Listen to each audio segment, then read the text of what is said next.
Hello दोस्तों। तो आज के आज के इस क्लास में हम लोग देखने वाले हैं बिहार स्टेट। तो बिहार स्टेट का जो कोई भी तैयारी करते हैं उनके लिए आज का हम लोग देखने वाले PY के क्वेश्चन को करने वाले हैं, जिसमें से जो 22 में 2024 का फर्स्ट शिफ्ट में जो आया हुआ क्वेश्चन है उसका प्रीवियस क्वेश्चन एक्सप्लेन करने वाले हैं। जो आपका पेपर 1 जो आप माध्यमिक एग्जाम या उच्च माध्यमिक जो 9 से 10 का या 11 से 12 का जो तैयारी कर रहे हैं तो उनके लिए एक आज का प्रैक्टिस इंपॉर्टेंट हो रहा है, जिसमें से शिक्षण और कला दक्षता से ना 30 क्वेश्चन आने वाली है। और जो मैथ रीजनिंग EVS और GK से 20 क्वेश्चन आएंगे, टोटल 50 क्वेश्चन आएगा। तो पेपर 1 और 2 दोनों के लिए एलिजिबल रहेगा। तो चलिए सबसे पहले हम लोग मैथ रीजनिंग और EVS से क्वेश्चन करेंगे। तो चलिए मैथ रीजनिंग EVS से 31 से स्टार्ट होता है, तो वहाँ से स्टार्ट करने वाले हैं। चलिए तो आज का पहला प्रश्न देखते थे। सबसे पहले GK का क्वेश्चन, इसमें बोला जाता है उधम सिंह ने माइकल ओ डायवर को किस वर्ष मारा था, बताना है।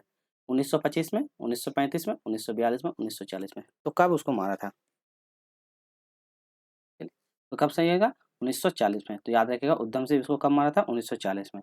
उधम सिंह के बारे में जानते थे तो इसके बारे में थोड़ा सा याद कर लेते हैं। 13 मार्च 1940 को जो कैक्सटन हॉल में ईस्ट इंडिया एसोसिएशन और रॉयल स्टेट एसोसिएशन के बीच में बैठक होता है, उसी के दौरान उधम सिंह ने जनरल डायर की जगह माइकल ओ डायर को गोली मार देता। तो जब ये सभा हो जाता है 13 मार्च 1940 को, उसी के बीच में ये जाके वो गोली मार देता है।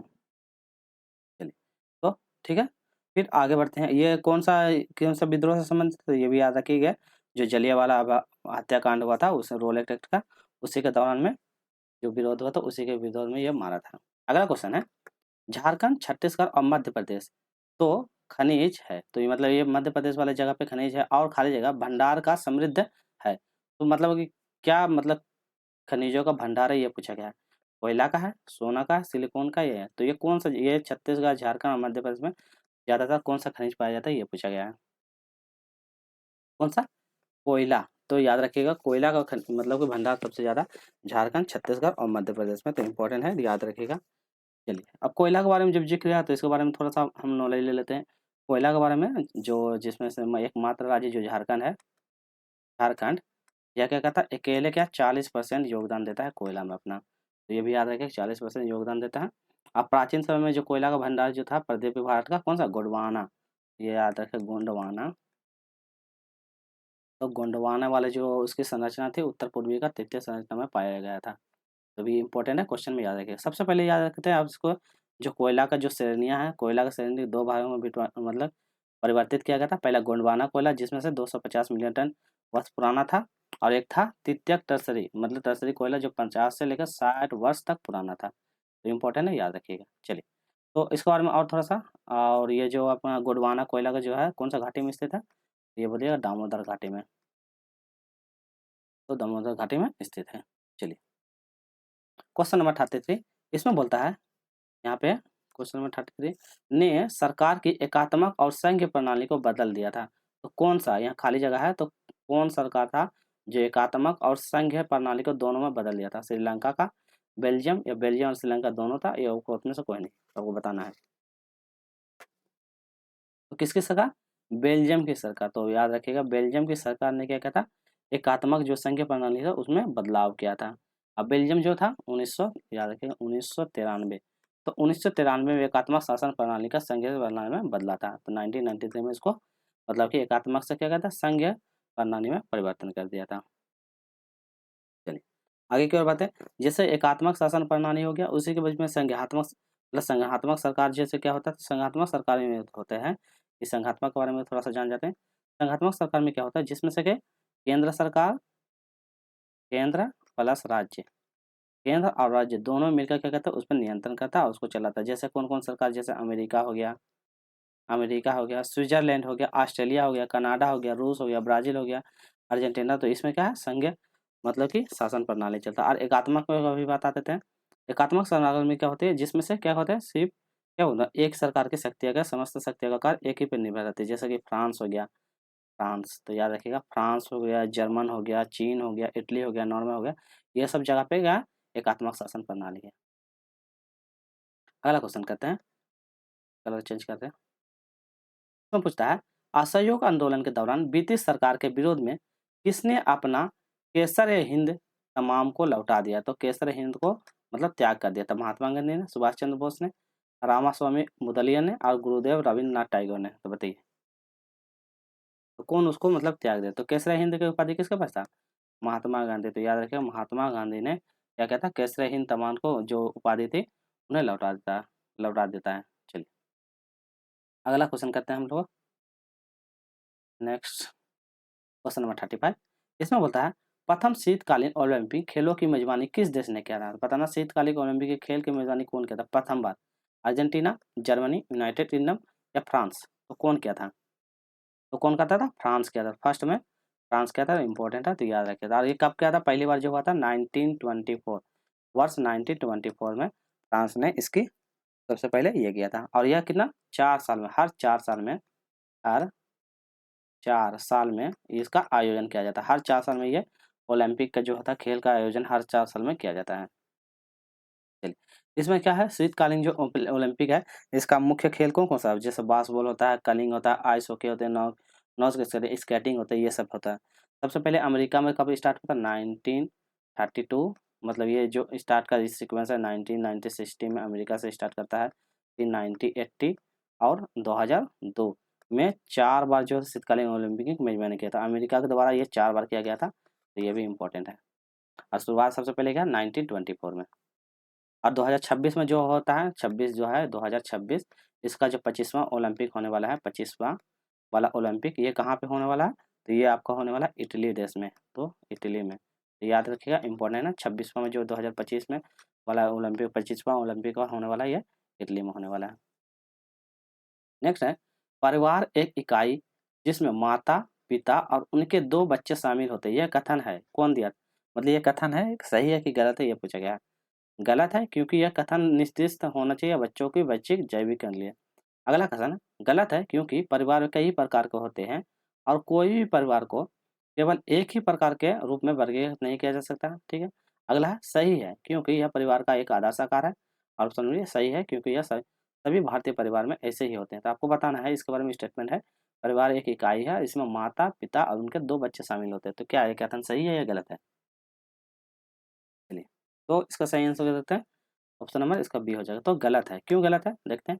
क्योंकि परिवार में कई प्रकार के होते हैं, ये तो सही है। कोई भी परिवार को केवल, यहाँ पे बोल दिया केवल, इसलिए केवल बोल दिया तो यहाँ पे गलत हो जाएगा। एक ही प्रकार के रूप में वर्गीकृत नहीं किया जाता, तो एक ही प्रकार के रूप में वर्गीकृत नहीं किया जाता, तो यही क्या था ऑप्शन नंबर बी गलत है। चलिए नेक्स्ट क्वेश्चन करते हैं हम लोग। उस पक्षी का नाम बताइए जिसके सिर सामने आंख होती है। तो सिर के सामने क्या होता है? आंख होती है। उल्लू, गौरैया, ईगल या मुर्गा? बताइए कौन सा? उल्लू। तो याद रखिएगा उल्लू ऐसा पक्षी है जिसका भी मतलब क्या है सर के सामने आँख होती है। तो इसी के दौरान ये क्या कहता है रेटिना, मतलब ये छोड़ता है उल्लू अपने जो भी होता है टेप्टोल्यूमिनस नामक करके एक परत छोड़ा जाता है जिसके द्वारा वो प्रकाश से टकराती है और वो अपनी संवेदनशील भेजता है और उसी के माध्यम से ये कीड़े आगरी को मतलब कि शिकार कर सकता है। अगला है निम्नलिखित कथन पर विचार करें अब उनमें से कौन सा कथन गलत है, गलत पर ध्यान देना है। पहले है कोलेसिस प्रोटीन की कमी का कारण होता है। अगला है मरस्मस कार्बोहाइड्रेट और वसा का कारण होता है। टेटनस और हार्जिया बैक्टीरिया के जल जनित से बीमारी से होता है। और पोलियो और हेपेटाइटिस वायरस का कारण होता है। तो आपको बताना है सही जवाब। चलिए आप लोग बताइए तो क्या होगा टेटनस और इसमें बोला गलत कथन पूछा है। तो टेटनस और हार्जिया बैक्टीरिया के जल जनित बीमारी का कारण है, ये गलत है। तो ऑप्शन नंबर सी गलत है, बाकी जितने भी है सही है। तो मरस्मस का कारण प्रोटीन के, तो यह विटामिन जो डी है इसी कारण होता है। मरस्मस का कारण मतलब कार्बोहाइड्रेट या वसा के कारण भी होता है, तो ये भी सही है। तो ये इंपॉर्टेंट है, ये इससे क्वेश्चन बनेगा, आप लोग ध्यान रखिएगा। चलिए अगला क्वेश्चन कैसे क्वेश्चन नंबर 39। इसमें बोला है खाद, यहाँ पे खाली जगह दिया हुआ है और फिर खाली जगह है से भरपूर होती है इसीलिए यह मिट्टी का उर्वरकता में सुधार करता है। तो बताना पोषक तत्व का विटामिन में, पोषक तत्व और अकार्बनिक पदार्थ में, पोषक तत्व और कार्बनिक पदार्थ में या दोनों में? बताइए तो किस में यह सुधार करता है, ये पूछा गया है। तो खाद पोषक तत्व है, कार्बनिक पदार्थ है, इसलिए भरपूर मतलब क्या है मिट्टी की उर्वरकता में सुधार करती है। तो यह क्या कहता है मतलब कि खाद एक प्रकार का अकार्बनिक पदार्थ है। तो ये भी याद रखिएगा खाद एक प्रकार का पोषक तत्व तो है और एक अकार्बनिक है। तो पोषक तत्व के साथ साथ अकार्बनिक है, तो ऑप्शन नंबर इसका ये वाला सही हो जाएगा। ठीक है, तो पोषक तत्व के साथ साथ ये कार्बनिक पदार्थ से भरपूर है। अच्छा कार्बनिक पदार्थ होगा तो ऑप्शन नंबर ये वाला होगा। एक मिनट, चलिए तो ऑप्शन नंबर सी इसका सही होगा। क्या होगा? पोषक पदार्थ और कार्बनिक पदार्थ, तो ये सही होएगा। खाद का क्या काम रहता है? ये काम क्या रहता है? जैविक पदार्थ और मिट्टी में सुधार करना, पोषक तत्व जो होता है उसका उत्सर्जन जो काम होता है उसको बढ़ावा देना, मिट्टी की जो सूक्ष्म गतिविधियाँ उसको बढ़ाने देने में काम करता है। तो ये सब अब याद रखिएगा खाद का क्या-क्या काम होता है। चलिए नेक्स्ट क्वेश्चन करते हैं, क्वेश्चन नंबर 45। इसमें बोलता है यह पंख युक्त मछली नहीं है, तो पंख युक्त मछली नहीं है पूछा, तो कौन सा पंख युक्त मछली नहीं है पूछा गया है? ब्लेटस, भेटकी, झींगा या रोहू? तो पंख युक्त मछली नहीं पूछा है, तो कौन सा नहीं होगा? झींगा। तो झींगा क्या है? एक पंख युक्त मछली नहीं है, बाकी जो ये सब है। ठीक है, चलिए नेक्स्ट क्वेश्चन करते हैं हम लोग। क्वेश्चन नंबर यहाँ से 41 से आएगा, मैथ का क्वेश्चन स्टार्ट हो जाएगा। 20 मीटर लंबे और 15 मीटर चौड़े बाघ का परिमाण ज्ञात करना है। बताइए इस टाइप का क्वेश्चन में आप क्या कीजिएगा? तो इसमें कुछ नहीं करना है। देखिए चलिए, तो देखिए पहले सबसे पहले यहाँ पे मीटर और मतलब कि लंबाई भी दिया हुआ है और मीटर चौड़ाई भी दिया हुआ है, तो परिमाप ज्ञात करना है। तो एक बाघ का परिमाप ज्ञात करना क्या है? तो आयत का परिमाप फॉर्मूला आता है, आयत का परिमाप।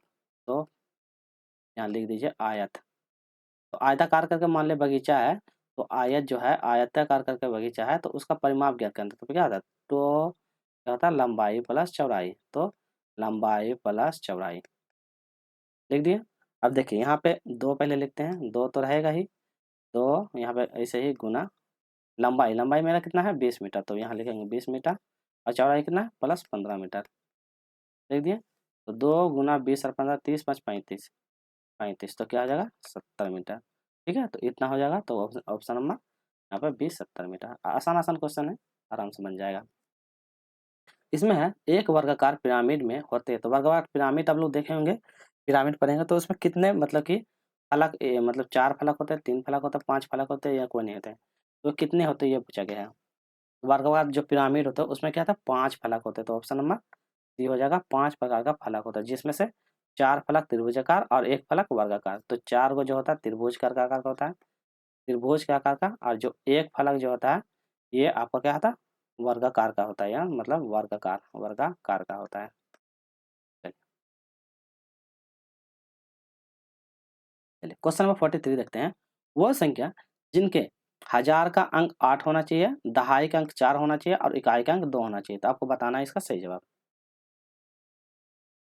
देखिए इस टाइप का क्वेश्चन जब भी आपको मिलेगा तो इसमें कुछ नहीं है, तो आपको पढ़े होंगे इकाई दहाई सैकड़ा हजार। तो आप देखिए यहाँ पे कह रहे हैं इकाई दहाई सैकड़ा हजार से सबसे पहले इकाई, इकाई अंक का अंक ना जो है, तो इकाई में वाला में 2 देखिए, ये तो नहीं होगा, ये तो नहीं है, तो इकाई वाला अंक पे 2 होना चाहिए, तो ये दोनों ऑप्शन पे जाएंगे। फिर उसके बाद दहाई का अंक पे 4 होना चाहिए, तो इकाई के बाद दहाई, तो दहाई का अंक पे देखिए यहाँ 4 है, दहाई का अंक यहाँ है, तो ऑप्शन नंबर सी कट गया। दहाई के अंक पे 4 होना चाहिए, और उसके बाद इकाई दहाई सैकड़ा, सैकड़ा का हजार पे नहीं बोला, और पर अंक हजार वाला अंक 8 होना चाहिए, तो हजार वाला अंक पे 8 है, तो ऑप्शन नंबर इसका बी सही जवाब है। चलिए अगला क्वेश्चन देखते हैं। Question number 44। 200 plus 300 plus 5 plus 2 बटा, तो यहाँ पे लिया है 200 प्लस 30 प्लस 5 प्लस 2/10 दिया हुआ है, प्लस 9/100 है। तो अब इसको जोड़ कर बताना है क्या होगा। क्या है? आराम से कीजिएगा। 200 प्लस 30 प्लस 5 कर दीजिएगा, और 5 करने के बाद जब इसको 10 बटे जोड़ेगा तो 0.2 लिख सकते हैं, और इसको वो है तो यहाँ पे लिख दो 0.09 लिख सकते हैं, तो 09 लिख देंगे। ठीक है, इसको टोटल जोड़िएगा, आप टोटल जोड़िएगा तो 235.29 आंसर आएगा, तो 235.29 का ही होगा, ऑप्शन नंबर डी पे है। अब इसको जोड़ने की कोशिश कीजिए, बन जाएगा। अगला बोलता है 7 पैसे के बराबर, तो पैसे के बराबर टोटल कितना 100 पैसा होता है, तो इसमें बोलता है 7 पैसे के बराबर, तो 7 पैसे जब भी बोलेगा उसको क्या करना, पॉइंट में हम लगाएंगे, तो पैसे का 0.07 होता है, तो किसका 0.07, ऑप्शन नंबर बी हो जाएगा। अगला क्वेश्चन, क्वेश्चन नंबर 6। इसमें बोलता है दिए गए विकल्प में विषम तत्व का ज्ञात करना, तो विषम तत्व बताना है। देखिए सुनना, चलना, दौड़ना या तैरना, रीजनिंग क्वेश्चन है। तो ये देखिए विषम तत्व जब भी बोलेगा, देखिए चलने का काम हो रहा है, दौड़ने का काम हो रहा है, तैरने का काम हो रहा है, प्रकार का देखिए ये सब में एक्टिविटी दिख रहा है, ये एक्टिविटी दिख रहा है, मतलब कि ये मतलब कि हमारे मांसपेशियों का इस्तेमाल हो रहा है। दौड़ रहे हैं, तैर रहे हैं, चल रहे हैं, तो मांसपेशियों का इस्तेमाल हो रहा है, और सुनने में हम क्या स्थिर है, इसमें कोई मांसपेशी का इस्तेमाल, तो ऑप्शन नंबर इसका ए सही जवाब हो जाएगा। Question number 47। इसमें बोलता है दिए गए संख्या में दिया प्रश्न वाले चिन्ह के स्थान पे कौन सी संख्या होगी, ये पूछा गया। तो प्रश्न चिन्ह पर कौन सा स्थान आएगी? 0 है, 7 है, 26 है, 23 है, 63 और 120। आप वीडियो को पॉज करके बनाइएगा, हम डायरेक्ट आंसर बता देंगे। ठीक है, देखिए 0 का क्यू करेंगे, फिर मतलब कि 0 का क्यू, फिर 2 का क्यू, 2 का क्यू कितना 8 होता है, तो 2 का क्यू -1 कर देंगे, मतलब 8 - 1 करेंगे तो 7 आ जाएगा। फिर उसी तरह क्या 2 का क्यूब मतलब फिर करेंगे 3 का क्यूब, तो 3 का क्यूब -1, 3 का क्यूब होता है 9, मतलब 3 का क्यूब होता है 3 तिया मतलब 9 9 27, तो 27 होता है, 27 - 1 तो कितना हो जाएगा 26 आ जाएगा। फिर उस तरह 3 का बाद क्या 4 का क्यूब करेंगे, 4 का क्यूब होता है 64 -1 63 आ जाएगा। फिर 5 का क्यूब 125 -1 का, 6 का क्यूब कितना 6 का क्यूब होता है मतलब 216, 216 -1 तो 215, तो सही आंसर होगा 215। कहाँ पे है? ऑप्शन नंबर डी पे। चलिए अगला क्वेश्चन करते हैं। इसमें बोलता है एक व्यक्ति एक स्थान से उत्तर दिशा में 6 मीटर चलता है। तो देखिए इस तरह का है, तो पहले वो उत्तर दिशा में, पहले मैप बता दे रहे हैं आपको। देखिए इधर पूरब होता है, इधर पश्चिम होता है, इधर होता है उत्तर और नीचे होता है दक्षिण, तो नीचे होता है दक्षिण, तो ये दिशा है, आपको दिशा याद रखिएगा। तो बोलता है उत्तर की ओर, तो उत्तर की ओर जाएगा कितना चलता है 6 मीटर, तो यहाँ लिखे 6 मीटर चलता है। फिर वह पूरब की ओर, तो पूरब की ओर क्या है इधर पूरब है, तो इधर मुड़ गया, तो पूरब की ओर कितना 8 मीटर चलता है, तो 8 मीटर चल दिया। अब बोलता है वो प्रारंभिक स्थान, तो यहाँ पे प्रारंभिक स्थान है, यहाँ से चलना स्टार्ट किया, यहाँ तक गया, यहाँ के बाद फिर यहाँ कलर चेंज करते हैं। देखिए सबसे पहले यहाँ था, यहाँ से यहाँ आया, यहाँ से फिर या यहाँ तक आया और उसके बाद यहाँ रुका हुआ है। तो बोलता है प्रारंभिक स्थान से दूरी कितना है, तो यहाँ से लेके इसका बीच का दूरी ज्ञात करने बोला है। तो आप लोग पाइथागोरस पर में पढ़े होंगे, तो पढ़े होंगे तो आपको पता होगा। तो ये वाला स्थान ज्ञात करने के लिए आपको फॉर्मूला भी होगा, 3 होता है, 4 होता है, 5 होता है, 6 होता है, 8 होता है, 10 होता है, 10 12 14 होता है, ठीक है, 5 7 13 होता है। तो उस तरह का वाला याद करें तो 6 8 10, तो यहाँ वाला पे हो जाएगा 10। हम तो डायरेक्ट आंसर 10 बता दिए कि आंसर 10 होगा, बट कैसे हो रहा है वो भी बता दे रहे हैं।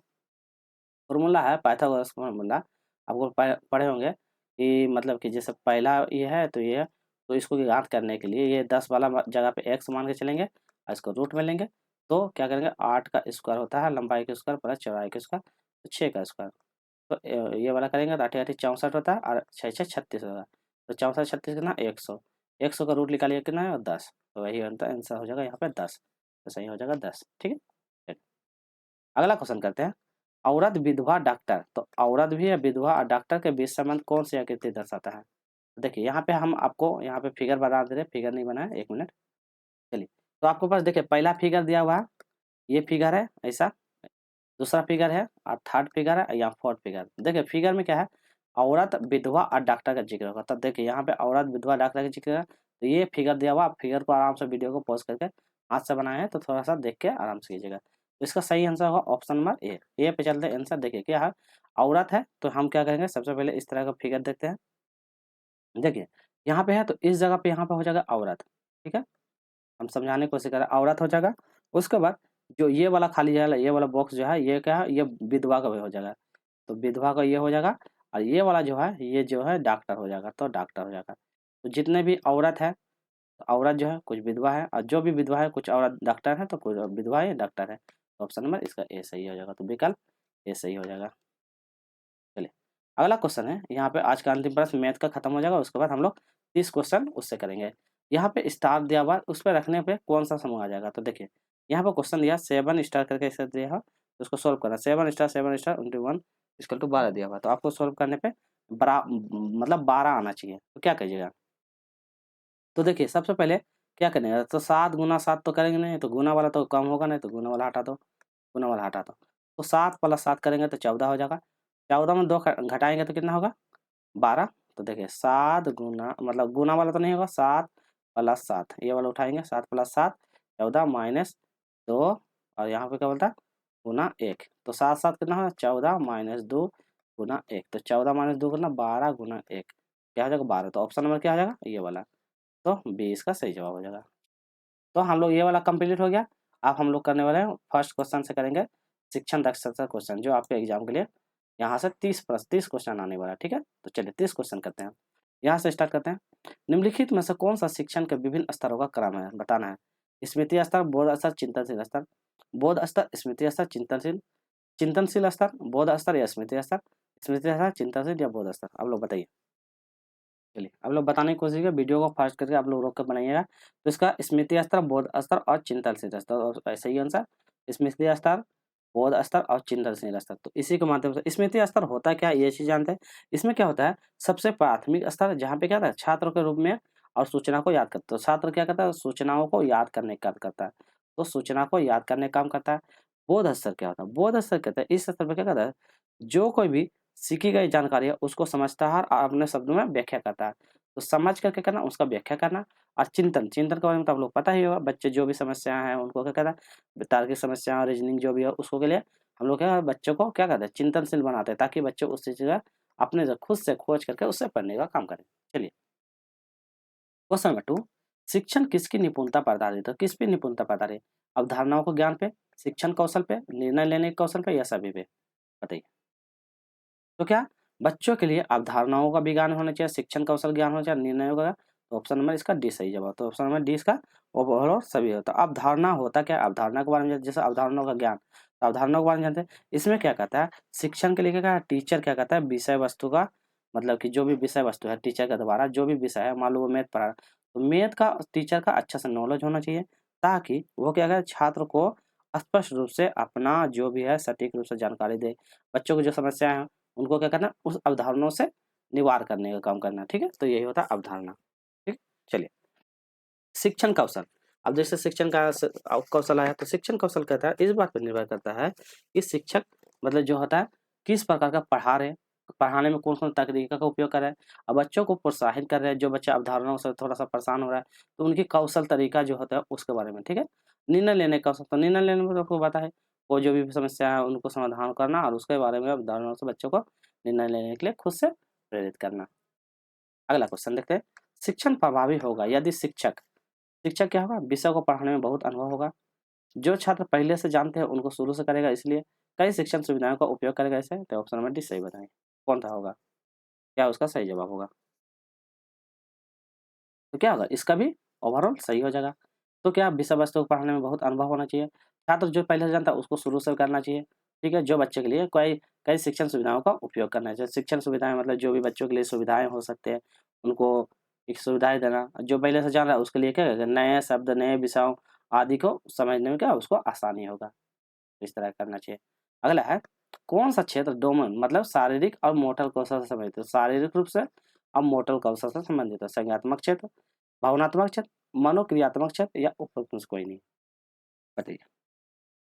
तो कौन सा, मनोक्रियात्मक क्षेत्र, तो ऑप्शन नंबर सी हो जाएगा। कलर चेंज कर रहे हैं, तो मनोक्रियात्मक क्षेत्र जो होता है ये वाला क्षेत्र जो होता है क्या होता है, बच्चों का मतलब कि शारीरिक और मोटर कौशल दोनों में निर्भर करता है।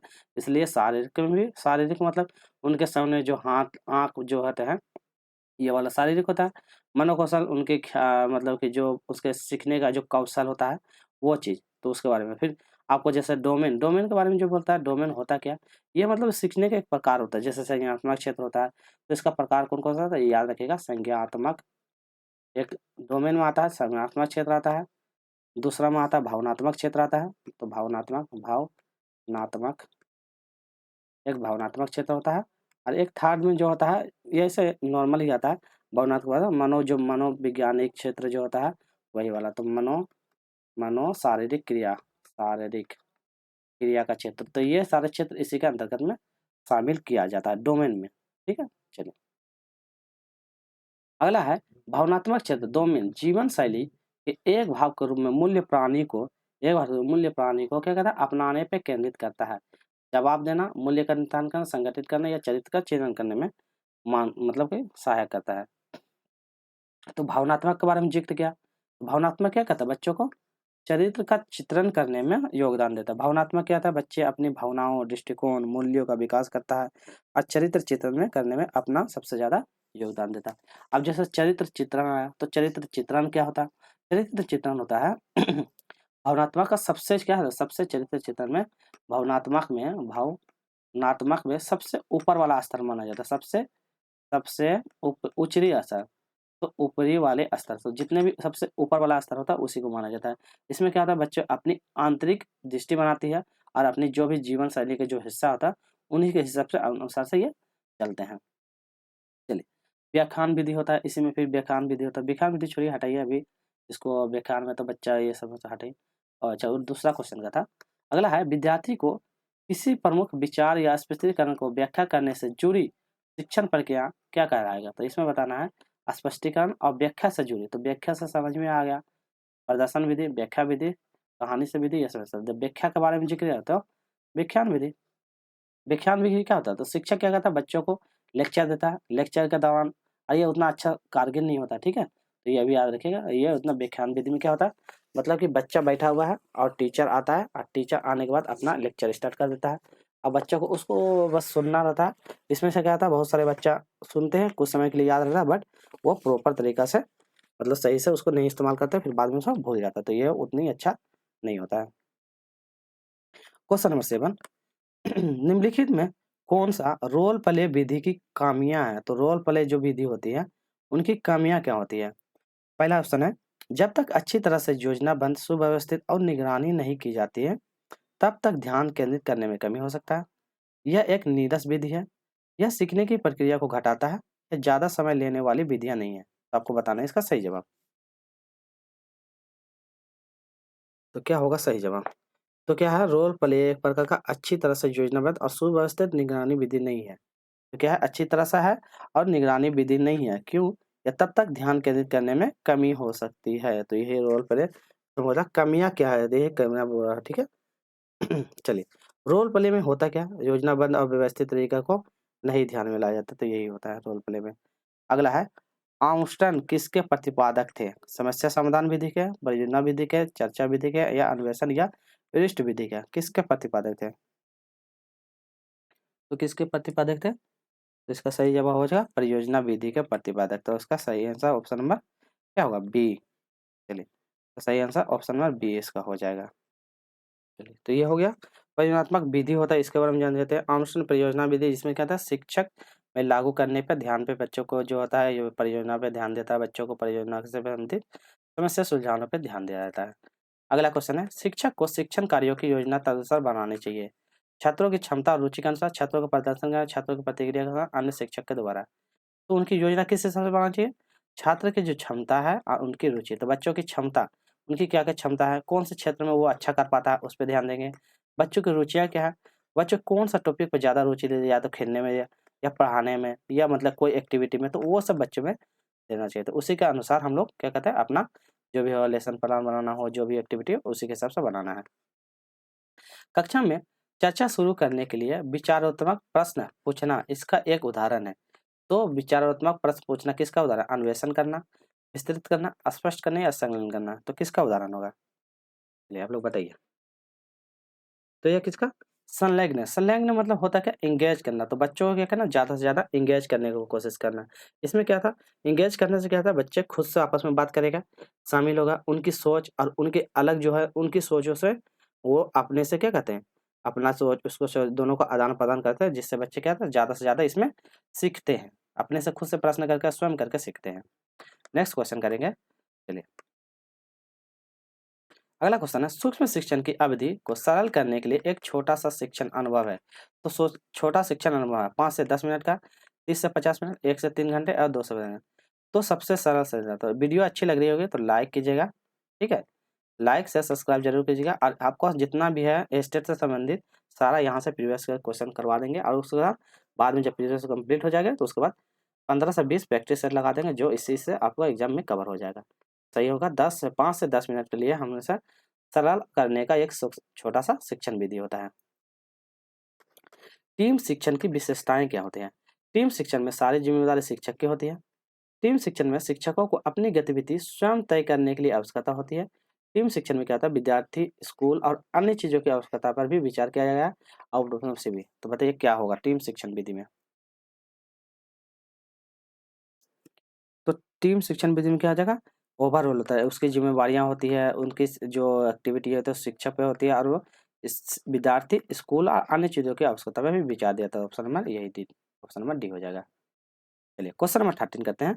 शिक्षण और सीखना, तो शिक्षण और सीखना समग्र शैक्षणिक प्रक्रियाओं में शामिल जुड़वा, तो उसी के जैसा मिला हुआ है, क्या है? प्रक्रिया है, उद्देश्य है, गतिविधियाँ या भागीदारी है? तो क्या है? शिक्षण और सीखना उसी के द्वारा मिलता-जुलता, इसलिए बोला जुड़वा है। तो क्या है? वह एक प्रकार का शिक्षण और सीखना एक प्रकार की गतिविधि है। तो ऑप्शन नंबर इसका सी हो जाएगा। निम्नलिखित में से सत्तात्मक प्रशासन की विशेषता नहीं है, तो सत्तात्मक प्रशासन की विशेषता नहीं है। अशिष्टता, अधीनस्थों का दमन करना, सख्त शासन और शेयरिंग, तो कौन सा नहीं है? चलिए बताइए। तो कौन इसका नहीं होगा? तो शेयरिंग, तो ऑप्शन नंबर डी। तो शेयरिंग इसका नहीं होगा, बाकी सारा हो जाएगा। अशिक्षा, तो यह अशिष्टा, अशिष्टा क्या होता है, उच्च अधिकारी या प्रशासन का अक्सर कठोर या अशिष्ट होता है, उसी को बोलते हैं। अधिष्ठानों का दमन, इसमें क्या होता है, निर्णय लेने की शक्ति पूरी तरह से मतलब कि उच्च अधिकारी जो उसके हाय रहते हैं उनके पास होता है, और अन्य सब विचारों और राय के नजरअंदाज किया जाता है। तो जो भी है उसको नजरअंदाज किया जाता है। तो इसमें बोलता नहीं पूछा है ना, शेयरिंग इसका सही जवाब हो जाएगा। नेतृत्व क्षमता है क्या है, प्रभावित करने के लिए, प्रेरणा देने के लिए, संगठनात्मक लक्ष्यों को प्राप्त करने के लिए, उपरोक्त में सभी। बताइए तो क्या होगा इसका। चलिए तो सही आंसर के बारे में ये ओवरऑल इसका भी सब हो जाएगा। तो क्या हो जाएगा, प्रभावित करना, प्रेरणा देना और संगठन का तीनों ओवरऑल सही हो जाएगा। क्वेश्चन नंबर 16, निम्नलिखित में से कौन सी पूर्व संज्ञानात्मक विचार की सीमा नहीं है। ध्यान से पढ़िएगा, सीमा नहीं पूछा है। ध्यान केंद्रित करने की प्रवृत्ति, प्रत्यात्मक विचारों का विकास, अहम मान्यता और अनुक्रमणीयता। तो बोलता नहीं पूछा है। तो ये कौन सिद्धांत दिया था ये भी बताइएगा। चलिए तो इसमें कौन कौन सी सीमा है, तो ये पूर्व संज्ञानात्मक प्री कन्वर्सनल लेवल कौन देता है, जीन पियाजे। तो जीन पियाजे, तो जीन पियाजे, तो जीन पियाजे का हम पढ़े होंगे, ठीक है।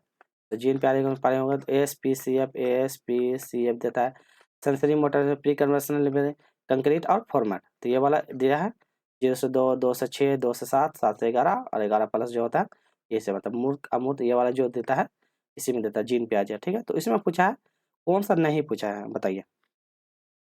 तो क्या आंसर नहीं होगा, पूर्व संकेतन विचार का एक सीमा नहीं है। तो ये एक प्रकार का सीमा कौन सा नहीं है, तो प्रकारात्मक, तो ये वाला सीमा विचार का नहीं है। तो प्रकारात्मक विचार इसके सीमा के अंतर्गत नहीं है। ध्यान करने की प्रवृत्ति, अहंकार वाला होता है, इकोसेंट्रिज्म, ये सब जो होते हैं ये सब तो बच्चों के बारे में होता है। केवल एक पहलू पर ध्यान केंद्रित करने का होता है। अहंकार में होता है बच्चे स्वयं को केंद्रित करते हैं, दूसरे के दृष्टिकोण को नहीं समझते। अहंकार में होता है अपना ही जो है वही, मतलब कि सूर्य बोलेगा सूर्य लंबा है तो बस वो अपना ही अनुसार मानेगा, वो उसको कुछ समझा तो उससे कोई मतलब नहीं है, ठीक है। अनुक्रमीयता, इसमें क्या होता है, बच्चा के पास जो होता है जैसे कि मान लो आप 2 गिलास देते हैं, 1 गिलास दिया और 1 लंबा गिलास दिए। इसमें क्या कहते हैं, इसमें थोड़ा इसमें भी जल और कैपेसिटी सेम है। मान लो इसमें 2 लीटर का है तो ये भी 2 लीटर, बस इसको क्या हाइट को हम लेंथ कर दें। जब बच्चे से पूछेंगे कौन सा गिलास तुमको पसंद है? तो बोलेगा ये वाला। तो यही है अनुक्रमीयता का गुण इस समय बच्चों में नहीं आता है। तो ये इसका सही जवाब हो जाएगा, ठीक है। चलिए अगला है, अति संवेदनशील बच्चों को सीखने में मदद करने के लिए निम्नलिखित में से कौन सा तरीका उपयुक्त नहीं पूछा, नहीं पर ध्यान दीजिएगा। हाँ, पहला है एक कार्य को छोटे या प्रबंधक खंडों में तोड़ना, अधिगम के वैकल्पिक तरीकों को पेश करना, उन्हें दैनिक कार्यक्रम के शारीरिक गतिविधियों का सम्मिश्रण और बेचैन होने पर अक्सर उन्हें फटकार लगाना। तो बताना कौन सा नहीं है। चलिए तो बेचैन होने पर अक्सर उसका फटकार लगाना, तो ये वाला इसका नहीं होगा। क्योंकि देखिए संवेदनशील बच्चों को सीखने में मदद करने के लिए तरीका नहीं होना, देखिए कार्य या छोटे प्रबंधित तरीकों में उसको तोड़ के बताएंगे बच्चों को। जैसे कोई टॉपिक है तो उसको छोटे-छोटे खंडों में तोड़ देंगे, उसको बताएंगे तो समझ में आएगा। अध्ययन के लिए वैकल्पिक उस पर पेशकश करेंगे। एक ऑप्शन है तो उसके लिए हम 4 ऑप्शन लगा देंगे बच्चों को, 1, 2, 3, 4, ताकि उसको जल्दी से करके उनका दैनिक कार्यक्रम को शारीरिक गतिविधि को समावेशन करने का जो उनकी जो एक्टिविटी है उसको पेश करेंगे। परंतु बेचैनी पर उसका डाँटेंगे, फटकारेंगे नहीं। तो जब भी बच्चे को परेशानी होगा, डाँटेंगे, परेशानेंगे तो वो फिर किससे क्वेश्चन करेगा, ठीक है? चलिए, जब शिक्षक एक पाठ पूरा करते हैं, तो पूछते हैं कि क्या काम आया और क्यों आया, यह कहा गया? योजना बनाने में, पहचान में, सूचना में या मूल्यांकन में? तो क्या और क्यों कब पूछा जाता है बताइए आप लोग? तो क्या और क्यों कब पूछा जाता है? तो यह बच्चों का मूल्यांकन करने में पूछा जाता है। मूल्यांकन क्या होता है? मूल्यांकन में क्या होता है ना, जैसे कि एक क्लास है, तो क्लास के दौरान जब पूरा पाठ पढ़ाया जाता है, पाठ पढ़ाया भी जाता है या तो बीच में भी कभी-कभी कर लिया जाता है। तो पाठ पढ़ाने के दौरान शिक्षक जानना चाहता है कि उसका जो भी पढ़ाने का तरीका है, या तो हो सकता है उसकी तरीका में कमी है, क्या है, तो वो बच्चों से जानता है। या फिर बच्चे को जो भी सिखाया है, तो उसके दौरान बच्चा कितना गेन कर पा रहा है, वो भी जानता है। या शिक्षक में क्या कमी है, वो भी बच्चे के थ्रू से जानता है कि हाँ, ये दिक्कत हो रहा है, ऐसा दिक्कत हो रहा है। तो इसमें से क्या सकारात्मक सहयोगात्मक सारा वातावरण शिक्षक के द्वारा उपलब्ध करवाया जाता है, ठीक है? चलिए, तो वही है मूल्यांकन, उनकी कमी को जानता है, उसके बाद कमी को जानता है, फिर निदान करता है, निदान के बाद उपचार कर दिया जाता है, तो यही होता है मूल्यांकन के अंतर्गत में आता है। चलिए, एक प्रभावी शिक्षक निम्नलिखित में से क्या सुनिश्चित करता है? तो क्या सुनिश्चित करता है? विद्यार्थियों के बीच प्रतिस्पर्धा सुनिश्चित करता है, विद्यार्थियों के बीच सहयोग सुनिश्चित करता है, प्रतिस्पर्धा और सहयोग में से कोई एक को क्योंकि स्थिति की मांग है इसलिए उपरोक्त में से कोई नहीं। तो क्या सुनिश्चित करता है टीचर? चलिए बताइए क्या सुनिश्चित करेगा? तो क्या सुनिश्चित करे? तो विद्यार्थियों के उपलब्धियों को कौन सा कितना क्वेश्चन नंबर 19 ना? हाँ चलिए। तो क्या कहता है उनके बीच सहयोग और प्रभावी, तो बच्चे के बीच क्या सहयोग और प्रभावी बीजी को उपलब्ध है, सहयोग और प्रभावी। तो ये वाला देखिए बच्चों में प्रतिस्पर्धा नहीं करेंगे, बच्चों को भी ये भी नहीं करेंगे, तो ये वाला ऑप्शन नंबर इसका बी सही जवाब होगा। चलिए नेक्स्ट क्वेश्चन करेंगे। चलिए क्वेश्चन नंबर 20 कहते हैं विद्यार्थियों की उपलब्धियां का मूल्यांकन करने के सर्वोत्तम विधि। तो मूल्यांकन करने का सर्वोत्तम विधि साप्ताहिक परीक्षा, वार्षिक परीक्षा, मासिक परीक्षा या परीक्षा पाक्षिक परीक्षा बताइए। तो इसके बारे में डिस्कस कर दिया, साप्ताहिक परीक्षा क्या होता है, वार्षिक परीक्षा, मासिक परीक्षा, फर्स्ट इससे पिछला वाला जो वीडियो था उसमें कर दिया। तो इसका क्या हो जाएगा मासिक परीक्षा। बच्चों में क्या था मानसिक रूप से मतलब कि महीना रूप से लिया जाता है। इससे क्या पता चलता है कि बच्चों की कौन-कौन सा क्षेत्र में वो एक्टिविटी कर रहा है, क्या चीज़ में सुधार करना चाहिए, इसलिए मानसिक परीक्षा लिया जाता है। ठीक है? साप्ताहिक माने सप्ताह-सप्ताह में लिया जाता है, वार्षिक माने साल में लिया जाता है। यहाँ पे आपको खाली स्थान दिया हुआ है, का उपयोग सीखने की प्रक्रिया को अनुश्रवण के लिए किया जाता है। तो सीखने में अनुश्रवण के लिए किया जाता है। योगात्मक मूल्यांकन, रचनात्मक मूल्यांकन, प्लेटरस मूल्यांकन या उपरोक्त में से। ये सारे मूल्यांकन, चारों मूल्यांकन हम पढ़ा दिए हैं। क्या होता है वीडियो में आप जाके उसको देख लीजिएगा। तो इसका क्या होगा योगात्मक मूल्यांकन। तो सही आंसर ऑप्शन नंबर ए हो जाएगा, योगात्मक मूल्यांकन इसका सही जवाब हो जाएगा। चलिए, तो अनुसरण के लिए योगात्मक मूल्यांकन। योगात्मक मूल्यांकन होता क्या थोड़ा-सा बता देते हैं। इसमें क्या होता है, प्रक्रिया के दौरान जो छात्रों की जो प्रगति होती है, उनकी समझ को निरंतर रूप से मापने और उनको सुधारने के रूप में काम करते हैं। ठीक है? इसमें फिर क्या आता है, मूल्यांकन का एक मतलब विधिया माना जाता है ताकि इससे पता चलता है शिक्षक को पता चल जाएगा कि छात्र किस हद तक सामग्री को समझ रहा है और किस प्रकार से उसको समझने में मदद मदद की ज़रूरत है। ठीक है? रचनात्मक मूल्यांकन के बारे में जानते हैं। रचनात्मक मूल्यांकन यह होता है, इसमें बच्चों की छात्रों की जो क्षमता है और उनको कार्य की मतलब गुणवत्ता को क्या बोलते हैं गुणवत्ता हाँ, गुणवत्ता को मापा जाता है, गुणवत्ता को मापने में काम आते हैं। ठीक है? ये वाला प्लेसमेंट मूल्यांकन क्या होता है? प्लेसमेंट मूल्यांकन तो ईज़ी है। प्लेसमेंट मूल्यांकन इसमें होता है कि बच्चों के जो होता है मूल्यांकन के दौरान उचित स्तर या कक्षा में प्रवेश करने से पहले उनकी मौजूद जो बच्चा जैसे मान लीजिए स्कूल में आ रहा था उसके पहले हम जान जाएँगे कि उनकी एक कैपेसिटी क्या है, वो ए प्लस लायक है या बी प्लस लायक है या गेट सी प्लस लायक है। तो यही होता था प्लेसमेंट मूल्यांकन। उसी के हिसाब से हम मूवी-वूवी भी देखे होंगे, जो बच्चा ज़्यादा तेज़ है तो उसको आगे बैठाया जाता है, उससे नॉर्मल तो उसके पीछे बैठ जाता है, यही होता है प्लेसमेंट मूल्यांकन। चलिए, योगात्मक मूल्यांकन का उद्देश्य क्या है? अगली उच्च कक्षा को बढ़ावा देने के लिए, छात्रों को रैंक प्रदान करने के लिए, छात्रों को ग्रेड प्रदान करने के लिए, उपरोक्त में सभी। बताइए अभी योगात्मक मूल्यांकन जस्ट बताया। तो क्या है? अभी उसके बाद ना मैं क्या उसकी प्रगति को देखता है, उनकी समझ को देखता है, अन्य पर मापने और उनको सुधारने में करता है। तो उसको मापने और सुधारने में करता है, तो उसकी उच्च कक्षा को बढ़ावा देने में काम करता है। तो ऑप्शन में ये सही होगा। क्वेश्चन नंबर 20 इनमें से कौन सा शब्द सीसीई आप लोग पढ़े ना सतत मूल्यांकन वाला पढ़े ना सतत विकास वाला मूल्यांकन जो लगातार विकास होना चाहिए तो ये बताए इसको बोलते हैं कंटिन्यू एंड कॉम्प्रिहेंसिव इवैल्यूएशन। तो ये होता है सतत विस्तृत मूल्यांकन होता है। तो सतत मतलब क्या लगातार जिसमें क्या कहता है समय छात्रों की प्रगति का लगातार निगरानी कर लगातार उस पे बच्चों की निगरानी। व्यापक व्यापक में क्या होता है मतलब व्यापक मतलब वही विस्तृत या फैलाव। तो इसमें क्या होता है बच्चों की छात्रों की अकादमिक या सहपाठी गतिविधि दोनों प्रकार का मूल्यांकन। तो उनकी अकादमिक और सहपाठी का मूल्यांकन किया जाता है। अवमूल्यांकन तो आप तो पढ़े होंगे बच्चों के दौरान या शिक्षक के पढ़ाने के दौरान लास्ट में जो किया जाता है तो ये होता है। इनमें से कौन सी पाठ्य चर्चा की प्रवृत्ति है आलोचनात्मक संकीर्ण या रचनात्मक या कोई क्या होगा संकीर्ण तो ऑप्शन नंबर बी हो जाएगा। क्वेश्चन नंबर 25 मनोवैज्ञानिक आधार पर लिए जानकारी क्षेत्र स्रोत है सीखने की प्रगति शिक्षण की विधि छात्रों की विशेषता या ये सभी कौन सा होगा। तो सीखने की प्रक्रिया। अब देखिए सीखने की प्रक्रिया क्या है? वैसे छात्र जानकारी ग्रहण करते हैं जिसमें तुम्हें बच्चों क्या सीखा है उसकी चीज़ को बच्चों क्या सीखा या शिक्षण विधि में बच्चों की क्या कमियां हैं वो यही चीज़ बस यही है ज़्यादा कुछ नहीं है शिक्षण विधिया के बारे में जानवी कौन थे। क्वेश्चन नंबर 20 सीखना एक स्वाभाविक क्रिया क्या है शिक्षक मतलब कि शिक्षार्थी का शिक्षक का व्यक्ति का जीवित जीवित जीव का। तो सीखना सीखना किसके लिए स्वाभाविक प्रक्रिया है। तो जितने भी जीवित प्रक्रिया जितने भी जीवित आदमी है जानवर है तो उनके लिए जीवित जीवों का एक स्वाभाविक प्रक्रिया है सीखना। क्वेश्चन नंबर 27 यदि कोई छात्र कक्षा में प्रश्नों का उत्तर देने में असमर्थ है तो शिक्षक को क्या करना चाहिए। उसे अच्छी तरह से पढ़ाई की सलाह देना चाहिए यह समझाने का प्रयास करे कि प्रश्नों का उत्तर देने में असमर्थ क्यों था। उसे दंडित करे ताकि अगली बार मतलब जवाब दे सके कक्षा में डांटे और उन्हें अपमानित महसूस करवाए। बताइए। तो ये तो आसान ही आराम से बना लीजिएगा आप लोग।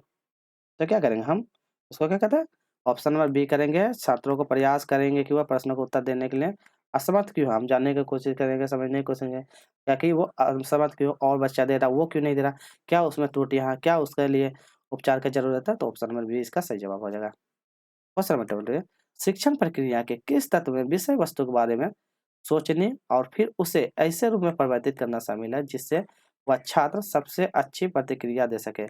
तो परिवर्तित करेगा छात्र सबसे अच्छी प्रतिक्रिया दे सके। विस्तृत, चिंतनशील मूल्यांकन, निर्देश या परिवर्तन। बताइए। तो क्या होगा, चिंतनशील मूल्यांकन। तो ऑप्शन नंबर बी होगा चिंतनशील मूल्यांकन। चिंतनशील मूल्यांकन होता क्या, इसमें शिक्षक क्या करता है, वस्तु के बारे में सोचता है, उन्हें परिवर्तित करता है और जो से छात्र को बीच में वो सॉल्यूशन को लाने का प्रयास करता है। तो ये चिंतनशील मूल्यांकन। क्वेश्चन नंबर 29, शैक्षणिक रेडियो। तो शैक्षणिक रेडियो उपकरण है, दूसरा से उपकरण है, प्रिंट मीडिया है या गैर प्रिंट मीडिया है। तो शैक्षणिक उपकरण पूछा है, तो क्या एक प्रकार गैर प्रिंट मीडिया है। तो गैर प्रिंट मीडिया होता है, यही होता है जिसमें से क्या होता है, ऑडियो वीडियो और मल्टीमीडिया उपकरण नहीं होते हैं। तो यही वाला गैर प्रिंट, जिसमें ना ऑडियो आएगा, ना वीडियो दिखेगा, ना कुछ भी दिखेगा। तो यही है गैर प्रिंट मीडिया। तो यही होता है शैक्षणिक उपकरण। चलिए, तो जैसे शैक्षणिक रेडियो के माध्यम से कुछ ज्ञान प्राप्त होता है, जैसे कुछ एग्जाम्पल में जैसे बता देते हैं। शैक्षणिक मुद्रा संग्रहण नहीं होता है, जिसमें से रेडियो चैनल के पॉडकास्ट या ऑनलाइन ऑडियो जो होता है वो इसी के अंतर्गत में आता है। चलिए, आज का अंतिम प्रश्न देख लेते हैं। ऑडियो विजुअल सामग्री पुनः बल प्रदान किए जाते हैं, शिक्षार्थी को, शिक्षक को, माता पिता को या स्कूल को। तो किसको हम देते हैं ऑडियो विजुअल सामग्री प्रदान किया जाता है, किसको, तो हम किसको देंगे, शिक्षार्थी को देंगे। ऑडियो विजुअल है बच्चों के लिए प्रोवाइड करते हैं। ऑडियो विजुअल एज क्या होता है, जिसमें से ऑडियो भी अब विजुअल मतलब बच्चों को सुनने का दौरान देखने को भी मिलता है। तो वही होता है ऑडियो विजुअल, मतलब दोनों का योगदान है। जैसे टीवी, टीवी दीजिएगा तो टीवी में चलचित्र भी चल रहा है और यहाँ साइड में बॉक्स भी लगा रहा है। तो यह ऑडियो विजुअल का काम हो जाता है। ठीक है, तो आज का वीडियो यहीं रखेंगे। 31 से तो वीडियो बता दिए। तो चलिए, वीडियो अच्छी लगी हो तो लाइक कीजिएगा और जो नए हैं ज़्यादा से ज़्यादा वीडियो को शेयर कीजिएगा और जो भी नए हैं चैनल को सब्सक्राइब जरूर कर लीजिएगा, ताकि इसी तरह का आपको बिहार स्टेट से संबंधित सारा क्वेश्चन वीडियो यहाँ से आपको मिलता रहे। फिर मिलेंगे। आज का 22 वाला को जो जितना है यहाँ पे देख लेते हैं कितना वाला कंप्लीट हो गया। तो 22 मई 2024 का कंप्लीट हो गया। हम लोग करने वाले हैं 23 में। तो 23 मई में जो आया हुआ था 2024 में जो क्वेश्चन आया था एसरेस्ट का पेपर 1 और 2 का, उसका नेक्स्ट डे करने वाले हैं। तो फिर मिलते हैं नेक्स्ट वीडियो में। Take care, bye.